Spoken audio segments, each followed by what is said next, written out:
the anniversary event has come to an end, right? And that means there are other things to do now. So we're going to talk a little bit about this. Bronze badges, where did they go? Well, they have been converted automatically into Time Warp badges. That's right. So we're going to talk a little bit about some of the stuff you can do today. We're also going to get into all of the 11.1 pre-patch, all that stuff going on. There is a lot to get into here with testing and everything, so we're going to talk a lot about 11.1 today. But before we do, oh, what is this? Interrupting the news for what? That's right. It's the double BNet mount giveaway. I'm a man of the people. We're pushing for partner. And because you guys are in here every morning, 5 a.m. Eastern time, Monday through Friday, you're going to get yourself some points. That's right. Watch 1 hour of this shitty stream, and you will get a point to enter into the giveaway where you can pick 2 mounts. Any 2 mounts off the Blizzard BNet store, and they will be yours. Giveaway ends at the end of this month, January 31st. As I said, let's talk about today's game. Time Warp badges being converted over. Also, the fate of the Kirin Tor is now available. I'm going to do this quest line today when we log in. This is, in fact, the fate of Dalaran and everything else and what's going on and what the mages are going to do. I personally think they should rebuild Dalaran back in the crater where it originally was. Whether or not they're going to do that, yet to be seen. I'm going to do the quest line today, and let's see where this goes. No spoilers. Don't tell me what happens yet. I haven't done this yet. But I'll get in here, we'll log in, and see what the fate of the Kirin Tor is as you go ahead and talk to the boys and get that quest line done, hopefully. Turbulent Timeways is now live. That's right. So if you're into time walking and everything else, it's a good way to gear out. If you don't know, you can get heroic level raid loot during this Turbulent Timeways event. And not only that, you can get this little timely Buzzbee mount. That's right. The way you get them is actually not that hard. So this event will be going on from January 7th until February 25th. Interestingly enough, February 25th, that's my prediction date for 11.1 hitting. They haven't given us an exact date yet, but it is interesting, right, that this event would end on the same day that a patch 11.1 goes live, right? I don't think that's a coincidence. But while you're doing it, for 5 weeks, if you get this Mastery of Timeways buff, which can be given to you if you do 4 time walking dungeons, you will get the Timely Buzzbee mount. That's right, you'll get the achievement Master of the Turbulent Timeways. And again, the way you do that is by doing at least 4 of these time walking dungeons every week for 5 weeks. Right, get to do it for 5 weeks. Now, you also get the fact that you're getting this buff. This buff increases your experience gain from killing monsters and completing quests by 30%. So that's a nice little buff as well, besides the fact that getting the buff 5 times will, in fact, unlock the little thing for you. That's my wife's daughter's B-Day. Oh, look at that. Blizzard panning it for the B-Day, too. How nice of that. We all know it. It'll be then. Yep, yeah. It's definitely going to be then. I would say this date ending here is a good hint as well that that's when it's going to happen. So get in there, do the Turbulent Timeways stuff. That's a great way to quickly get gear right now. Get your heroic level raid gear, and of course, get the Buzzbee mount. Okay, here it is. Let's get into it. 11.1 PTR is now available. We already knew this. That means raid testing has begun, dungeon testing has begun, and testing of the new area. So what's going to welcome us in to the new Undermine Zone? Well, it's the Incontinental Hotel, not Intercontinental, Incontinental Hotel. This will, in fact, be the player hub for us in the Undermine Zone. It looks pretty cool. It is, in fact, a hotel basically being run by the goblins and the cartels, actually. So it's a neutral zone for all the cartels. It's the only place that they get along. You'll be using this place for multiple things. It is the location of the Liberation Undermined raid. You select your cartel that you'll sign a contract with for the week and do quests for and earn reputation for, or should I say renown. You also interact with the different cartels. As I was saying, renowned quartermasters will be here.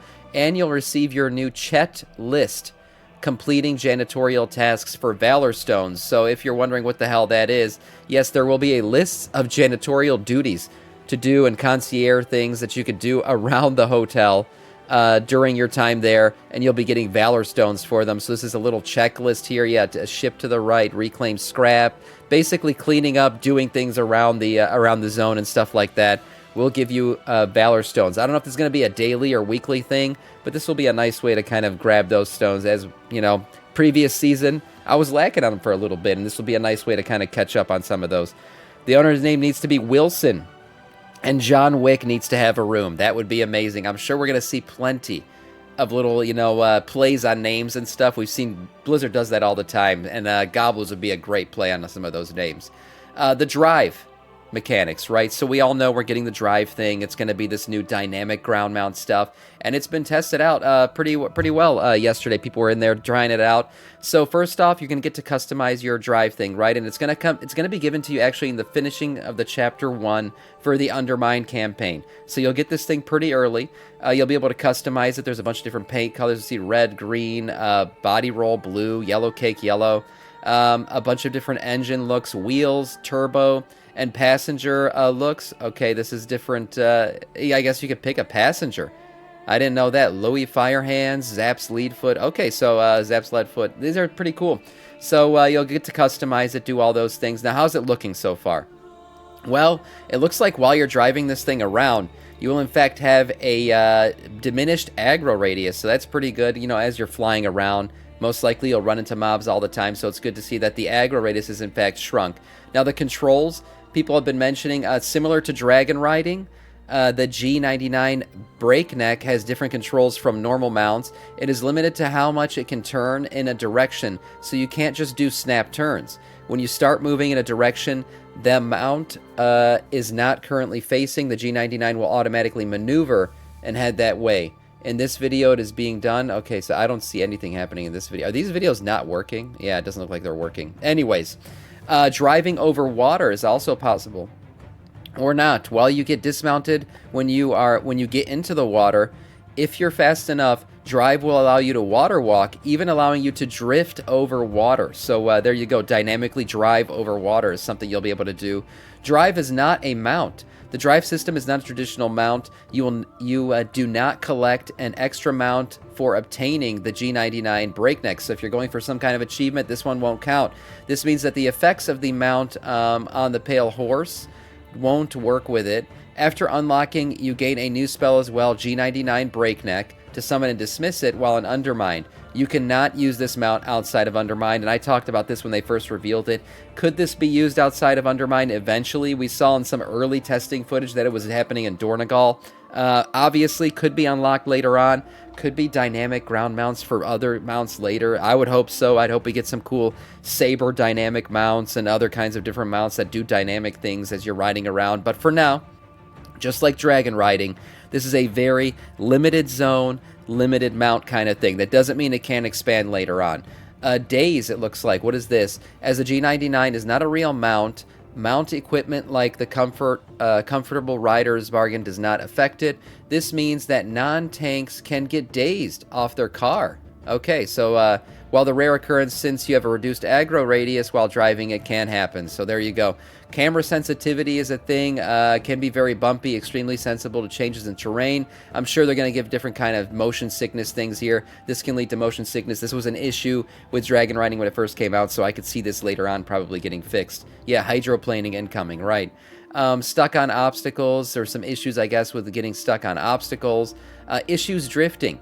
As mentioned before, the drifting hotkey is the same key bound to jump. So space by default. So you use spacebar to drift. In and of itself, it could be fine, but the G99 can jump as well. When you go in straight lines, the key can cause you to jump. But when you turn, it causes you to drift. Which, to me, is not that weird, right? If you played Mario Kart before, isn't the jump the same as the drift, too? That's a pretty standard mechanic, I thought, for a lot of racing games. When you're playing Mario Kart, if you're going straight and you try to drift, you do a little jump. The only difference is when you're turning, you jump and then you hit the ground and start drifting. So that seems like they pulled that mechanic right out of, a Mario Kart-esque game. So to me, this isn't that weird, but I guess they're complaining about it here. The issue is that sometimes you'll jump when you want to drift. Well, get started on the turn and that won't happen. Auto turn controls. The drive system seems to rely heavily on auto run. This means that if you dismount from the G9, you will be in a state of permanent auto run in your current direction until you hit another movement key. Oh my god, that sounds broken as shit. That's freaking hilarious. So you'll just keep running as soon as you dismount. Shipping and handling is a quest line that you'll be able to do, kind of like a Crazy Taxi-esque thing, I guess, where you'll have a little arrow above your head pointing to where you're supposed to drive to complete the quest. This is something you'll be able to do every day or week, maybe, depending on how often these things are going to be available. But yes, there will be shipping and handling quests where you'll be delivering packages around or doing time trials as well. So this stuff looks pretty cool, looks pretty intricate. Seems like we're going to have a lot of things that we can do here. Obviously, races, the dragon riding-esque races, we've seen pictures of this before. You'll be able to race around, get achievements, and all kinds of stuff. So far, the drive mechanics look pretty cool. I'm interested in trying it, and I think it's going to be a nice little addition to the 11.1 stuff that we'll be doing. Speaking of additions, you're going to have more than one campfire. That's right. Always use Azorian Death Knight.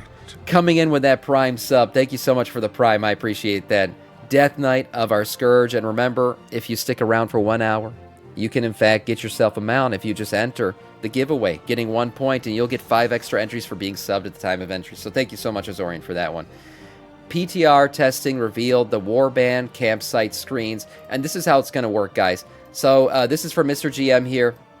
You will in fact be able to group 4 characters at a time, creating you can create a bunch of different campsite combinations. So say you got a bunch of tanking characters, or maybe a bunch of dwarfs and a bunch of night elves. You can in fact group your players together into separate campsites, 4 per campsite, and you can customize the campsite's backgrounds. So we'll get into some of those customizations that you'll be able to do here, how you're going to unlock them. But you can see here, he's applying a different campsite background to this specific campsite, right? And then he could flip between the 2 campsites. You'll see here, he clicks up there. There you go. He's back to his other one. So yes, no longer are your top 4 only the only important characters in your list of characters, but now you can group them all together in different ways, create new campsite backgrounds, and this whole campsite customization thing to me is just going to continue to get iterated on, most likely.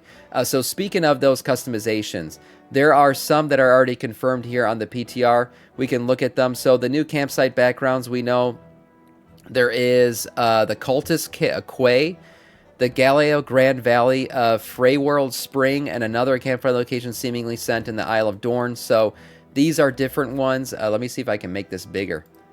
No, these are tiny little images. Okay, we'll just zoom in then. So these are the different ones. Obviously, there's a goblin one here, kind of fitting the theme of everything. So we got something like that. This looks like a dock in Hallowfall. This obviously looks like a a goblin setting here in the casino. It looks like we have the standard looking from the Isle of Dorn here, and then another one. This looks like the Onaharan Plains. So these are the backgrounds that you can get for now. I believe they have even how to unlock them. So Airship Delve and Hallowfall, yep, Undermine. So there's going to be different ways to unlock them. Let me see if it's in this one right here. This one says it. Yes, so the Onaharan Plain one automatically unlocks upon logging in. Then we have the Cultist Quay. Progress through Season 2 Delver's Journey will be the way you unlock that one.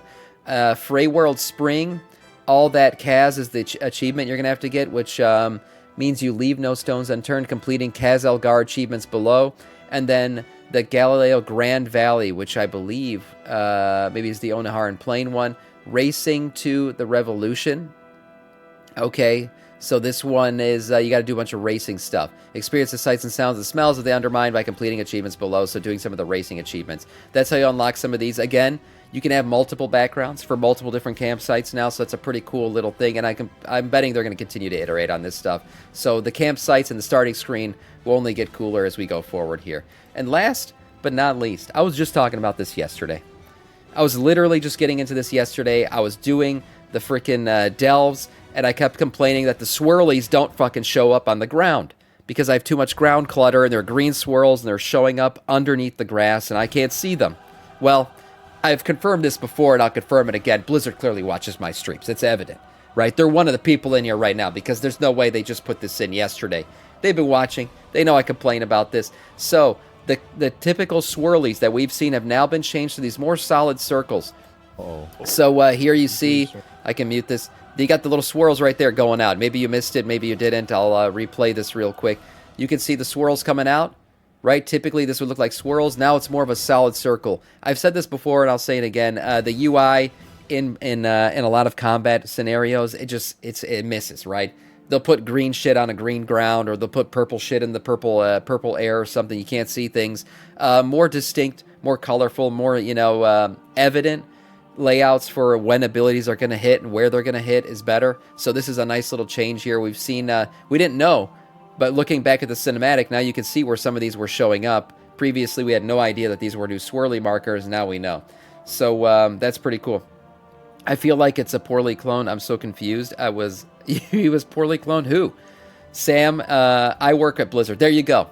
confirmed right there. Only Cam confirmed for me. I do, in fact, have Blizzard employees watching my stream now. You're my dad. Who's your daddy? I don't know what you're talking about. Anyways, this is a nice little addition to the game, and I hope they continue to iterate out this stuff. I hope that it continues to be an emphasis for Blizzard to basically make things more evident. I've seen people play Final Fantasy. I've seen what very evident. You know, Final Fantasy is very much cut and dry, like big red cones and stuff to dodge and stuff like that. I hope they continue to iterate on those things in the game so we can see mechanics more easily, making Mythic Plus a little bit, more palatable, I guess, and making raiding a little bit easier as well.